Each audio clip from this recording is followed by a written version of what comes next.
बुलंदशहर में बोले प्रसिद्ध कथावाचक अनिरुद्धाचार्य महाराज। एक्सक्लूसिव। बांग्लादेश में हिंदुओं पर हो रहे अत्याचार पर बोले अनिरुद्धाचार्य महाराज।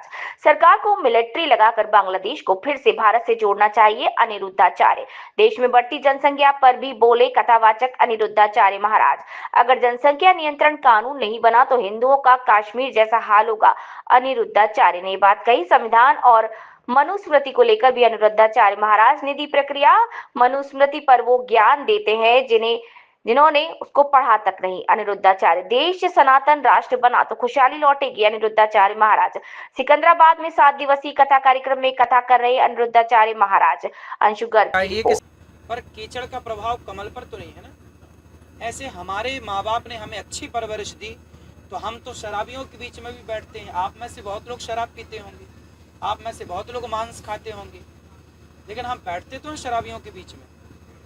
लेकिन शराब का नशा, उनका प्रभाव हम पर नहीं होता, हमारा प्रभाव उन पर हो जाता है, वो शराब छोड़ देते हैं। तो ये हर माँ बाप की, चाणक्य कहते हैं माता शत्रु पिता वैरी ये न बालो न पाठिता न शोभते सभा मध्य हंस मध्य बको यथा।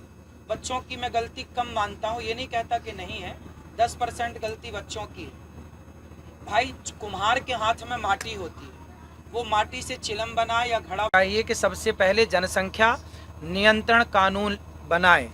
आज बांग्लादेश से भगाए जा रहे हैं हिंदू, आज पाकिस्तान से भगाए जा रहे हैं हिंदू, कश्मीर से भगाए जा रहे हैं हिंदू। कश्मीर से भगाए गए तो कोने कोने में बसे भारत के, पाकिस्तान से भगाए गए तो भारत आए, बांग्लादेश से भगाए गए तो भारत आए। जिस दिन भारत से खदेड़े जाओगे तो कहाँ जाओगे?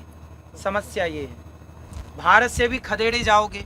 आज भारत में कुछ राज्य ऐसे हैं जहाँ हिंदू अल्पसंख्यक हैं। कश्मीर से खदेड़े तो गए, क्या कर लिया आपने, क्या कर लिया हमने, क्या कर लिया सेना ने, क्या कर लिया पुलिस ने, क्या कर लिया संविधान ने, क्या कर लिया नेताओं ने, क्या कर लिया मुख्यमंत्री और राष्ट्रपति ने।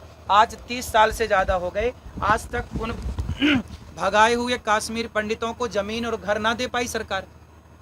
तो आपको भी जिस दिन सिकंदराबाद से भगाया जाएगा तो आप लोग भी अपने लिए बिल बिल तलाश के रखिएगा, कहाँ जाओगे भाग के। सबसे बड़ी समस्या आज यही है कि आज जनसंख्या इतनी, जिसकी लाठी उसकी भैंस, सरकार ध्यान दे नहीं रही है, जनसंख्या नियंत्रण कानून बना नहीं रही है।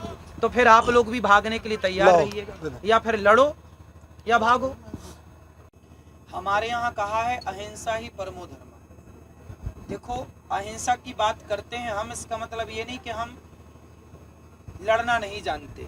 हनुमान जी के हाथ में गदा है, लंका गए तो हनुमान जी से पूछा गया, रावण ने पूछा क्यों बंदर, तुमने हमारे राक्षसों को क्यों मारा? तो हनुमान जी ने कहा जिन मोही मारा ते मैं मारे, मैंने किसी को नहीं मारा, मुझे जिसने मारा मैंने उसको मारा, मैंने आत्मरक्षा की, क्या करूं, पिटता रहूं क्या? तो हनुमान जी का सिद्धांत जीवन में अपनाओ कि अपने से किसी को ना सताओ, ना किसी को मारो, किसी को छेड़ो मत, पर तुम्हें कोई छेड़ो तो छोड़ना भी नहीं है। तो हम देखो आज समाज में क्या है, ये हिंसात्मक दृष्टियां क्यों बनी, जो आपने सवाल किया, इसका सबसे बड़ा कारण है मांसाहार। मछली को तड़पाया जाता है पानी से निकालकर, मुर्गी को तड़पाया, भाई कोई आप हमें मार के खाएंगे तो हमें मारेंगे तब हम तड़पेंगे ना। मुर्गी तड़पती है, मछली तड़पती है, बकरा तड़पता है, और आपको जरा भी दया नहीं, आप मार के खा रहे हैं। तो जब आप निर्दयता से उसकी जान ले रहे हैं और अपने स्वाद के लिए उसकी हत्या कर रहे हैं, तो वही विचार आपके मन में जागेगा और आप भी हिंसक होंगे, क्योंकि आपने हिंसा से पेट भरा है ना।